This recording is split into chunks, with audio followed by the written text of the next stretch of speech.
this is Stephanie, Talk Tales and Trivia. I hope you are having a great week. I am feeling a little stressed. Some listeners may know from last week's episode that I am going on a trip.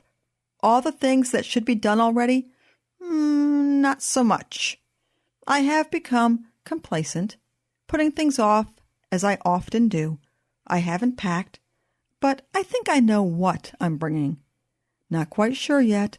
With me going on this West Coast trip has me thinking about the differences between the East Coast and the West Coast. I will, for the few days I am there, have to look at my daily life and routine a little differently.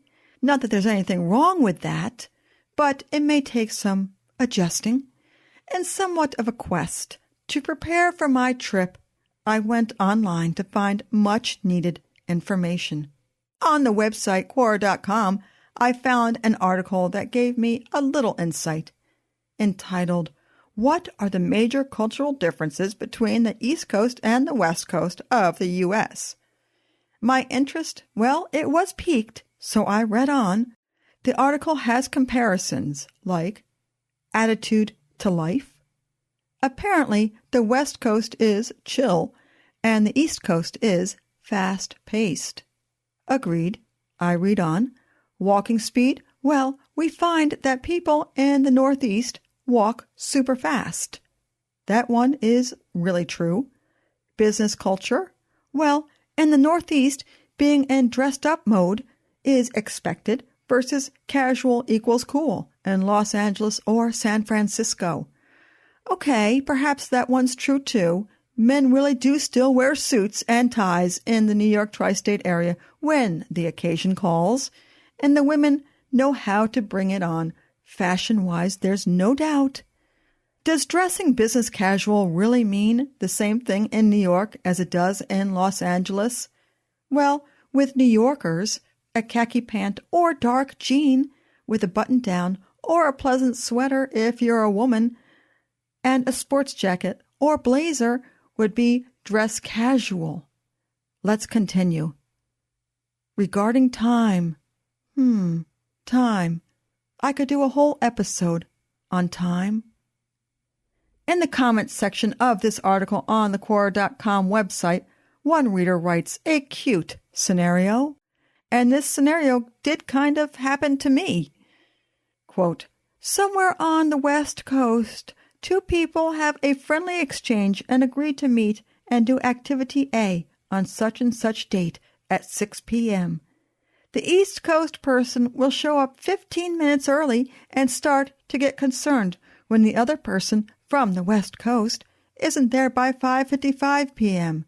Sidebar here, this East Coast person, well, that would be me. Let's continue. At 6:03 p.m., the East Coast person will start counting how many minutes the other person is keeping them waiting.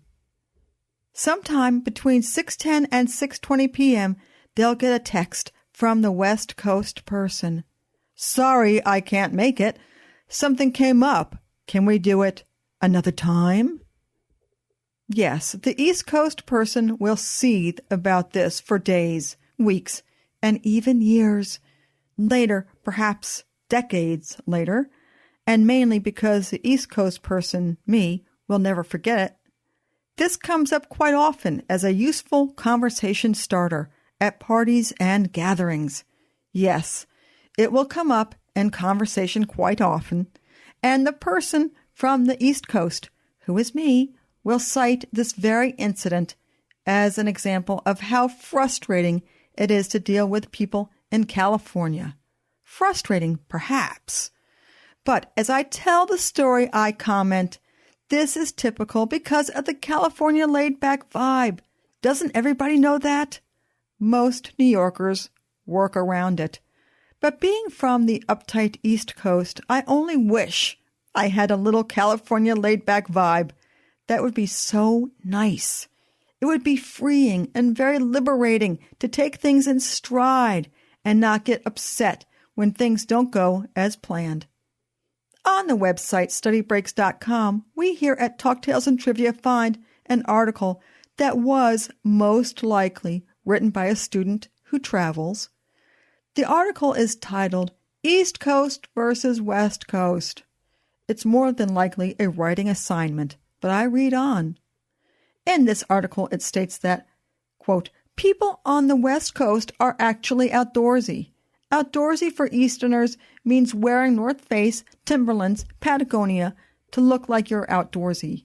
For Easterners, it means going on a hike once a year to take a really cute Instagram photo and drinking from a canteen. Well, the West Coasters take being outdoorsy seriously. They hike actual mountains, make actual fires, and go multiple days without showers or social media.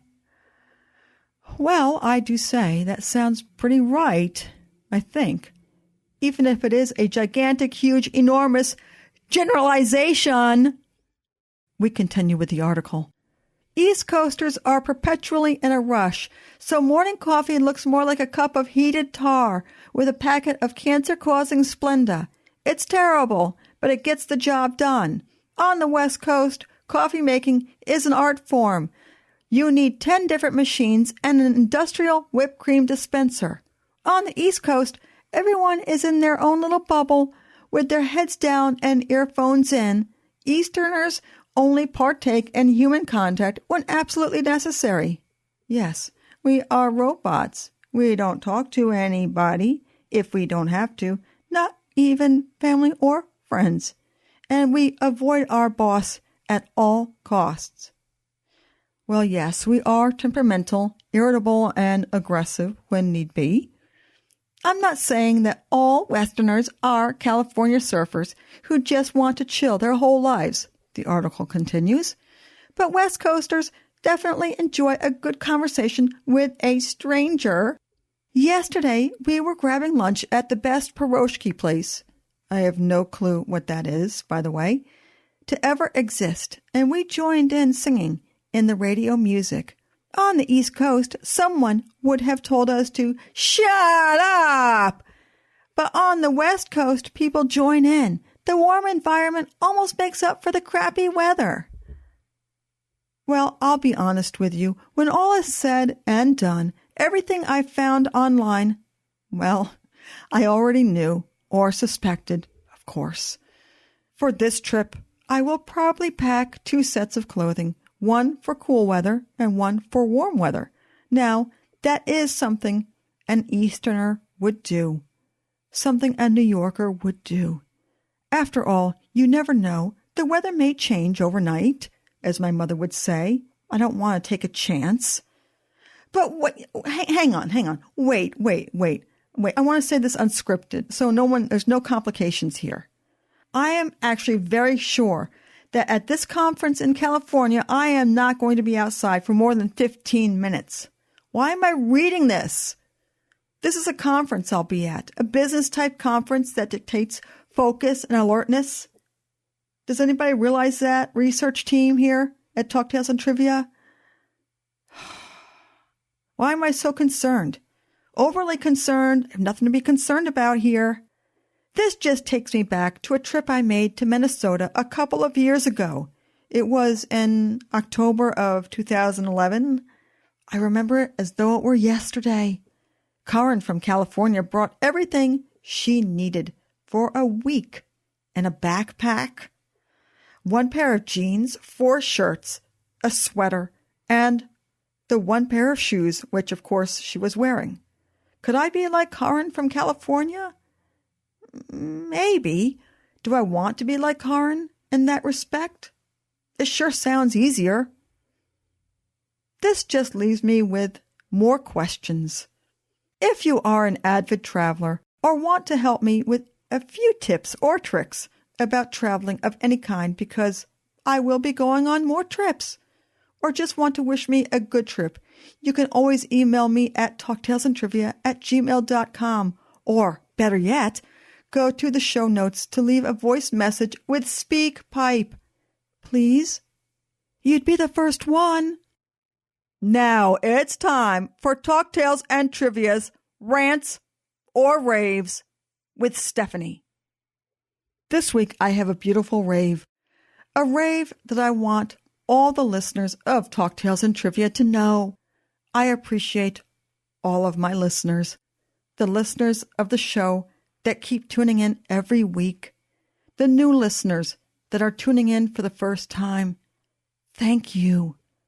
But I also want to give a rave shout out and thank you to all the podcast groups that I am a member of: Podcasters Paradise, She Podcasts, and Lipson, and all of the podcasters that follow me on Twitter and are my friends on Facebook. And thank you to my team who makes this here episode happen each week, my audio editor, cartooner, and my family and my friends who encourage me every day in every way. That's it for Talk Tales and Trivia for this week.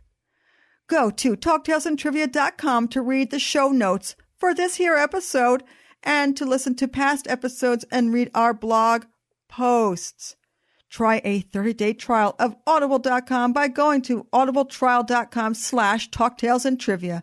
There's no need to read with audible.com. We are on Facebook as Talk Tales and Trivia and are on Twitter at #. That's right, I said #, Talk Tales, etc. That's #, TALKTALESETC. Or if you'd rather, hashtag TALKTALESETC. Tune in to hear our 40th episode next week. Our research team is diligently working on it right now. See ya!